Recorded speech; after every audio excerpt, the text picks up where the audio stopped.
সুপ্রিয় দর্শক শ্রোতা, আসসালামু আলাইকুম। এয়ার ডিজাইন অ্যান্ড প্ল্যানিং কনসালটেন্টের পক্ষ থেকে সবাই স্বাগতম। আপনারা দেখতে পাচ্ছেন আমাদের একটি 2 ইউনিটের বাসার একটি ডিজাইনের গ্রেড বিম পর্যন্ত কাজ হয়ে গেছে দেখতে পাচ্ছেন, এবং পিএল লেভেল যে গাঁথুনিটি সেই গাঁথুনিটি কমপ্লিট হয়ে গেছে। আপনারা দেখেন ভালো করে যে পিএল লেভেল অবশ্যই প্রত্যেকটা বিমের উপর দিয়ে 10 ইঞ্চি করে গাঁথুনি করে নেবেন। এটা অনেকে অনেক ধরনের সাজেশন দিতে পারে আপনাদেরকে 56 মিস্ত্রি যে মাঝখানের গাঁথুনিগুলো না করলেও চলবে, এটা কখনোই ভুলটা করবেন না।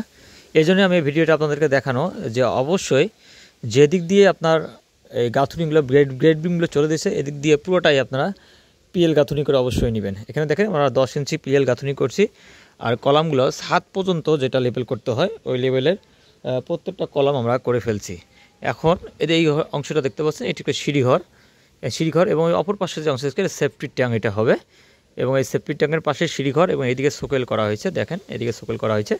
আর এখানে যেহেতু আমাদের সিঁড়িঘর হবে, সিঁড়িঘরের ফার্স্ট ল্যান্ডিংয়ের জন্য যতটুকু আমাদের কলম বের করে রাখতে হয় বা ঢালাই করে রাখতে হয় অতটুকু আমরা ঢালাই করে রাখছি। পরবর্তী যখন এটা প্রথম ল্যান্ডিং করা হবে, প্রথম ল্যান্ডিংয়ের সাথে অ্যাডজাস্টিং করে এটা উপরে তারপর আমরা সেকেন্ড ল্যান্ডিং করব। এখানে দেখায় এই যে মাঝখানে যে পার্টিশনটা দেখতে পাচ্ছেন, এই মাঝখানে একটা পার্টিশন দিয়ে এইদিকে একটা ইউনিট করা আছে এবং অপর পাশে আরেকটা ইউনিট করা আছে। প্রত্যেকটা ইউনিটে 3টে করে রুম রয়েছে। এখানে দেখছেন এই পাশে 2টা রুম রয়েছে, এর সামনে একটি রুম রয়েছে। এখানে ড্রয়িং ডাইনিং স্পেস এবং পিছনে বারান্দা প্লাস বাথরুম রয়েছে। পিছনের অংশ পিছনে আমি আপনাদের দেখাই, এই পিছনে বাতি আমাদের বিম রয়েছে, বিম বাতি হয়ে এদিকে মোটামুটি আপনার বারান্দা প্লাস আমার টয়লেট হবে। তো এই হলো ফুল ডিজাইনটা, এটা দেখাচ্ছি। এটি অবশ্যই আমি আবার বলতেছি, যারা কাজ করতেছেন অবশ্যই গ্রেড বিমের উপরে এই পিএল গাঁথুনিগুলো করে নেবেন। এই ভুল কখনও করবেন না। অনেকে বলে যে চারদিকে গাঁথুনি করলে হবে, মাঝখানে গাঁথুনি না দিলেও চলবে, এইটা কখনও করবেন না। এবং অবশ্যই এই কিউরিং করবেন কলমগুলো ঢালাই কাস্টিং হয়ে যাওয়ার পরে এইভাবেই বেঁধে নিয়ে একে সুন্দরভাবে আপনাকে কিউরিং করে নিতে হবে। কিউরিং করে নিলে পর্যাপ্ত পরিমাণ কিউরিং হলে আপনার ভবনটি স্থায়িত্ব বাড়বে এবং দেখতেও ভালো লাগবে, অনেক দিন টিকে থাকবে। তো এই বিষয়গুলো অবশ্যই লক্ষ্য রাখবেন। আমি আপনাকে দেখাই সেফটি ট্যাঙ্কটা অনেক বড় সড়ো করে আমরা করে ফেলছি।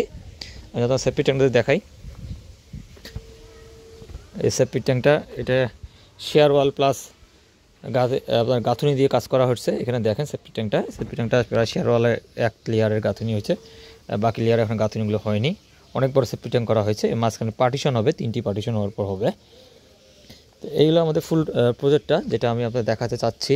এই যে ফুল প্রজেক্ট, এখানে মধ্যে কলামগুলো সব হয়ে গেছে। এটা 2 ইউনিটের বাসা, এই সামনে রোড রয়েছে, এই রোডের পাশেই এই ভবনটি আমাদের হচ্ছে। এই দেখেন রোড থেকে আমাদের যে কলমগুলো করা হয়েছে, রোড থেকে যে নিয়ম রয়েছে 5 ফিট ছেড়ে দিয়ে 5-6 ফিট, সে 5 থেকে 6 ফিট ছেড়ে দিয়ে এই কলমগুলো সব করা আছে।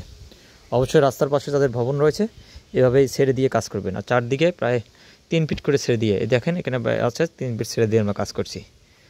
তো অবশ্যই বুঝতে পেরেছেন আমি যে বিষয়টা বুঝতে চেয়েছি।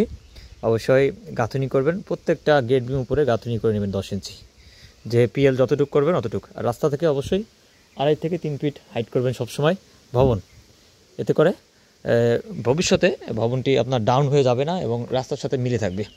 এদিকে ফাঁকা অংশ রয়েছে, এইদিকে কাজ করে সাধারণত মিস্ত্রিরা, আর এখানে আবার শেড করে দেওয়া হয়েছে। এই শেডে মিস্ত্রিরা থাকে এবং অন্যান্য যে মালামাল আছে সেই মালামালগুলো রাখা হয়। তো এই হলো বিষয়টা। আপনারা যারা কাজ করতেছেন অবশ্যই এই বিষয়গুলো লক্ষ্য রাখবেন। লক্ষ্য রেখে কাজ করলে আপনার কাজের কোয়ালিটি প্লাস সব ভালো হবে। অবশ্যই আমাদের এই চ্যানেলটি এবং পেজটি ফলো দিয়ে পাশে রাখবেন।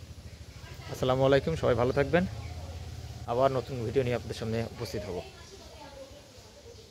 আসসালামু আলাইকুম।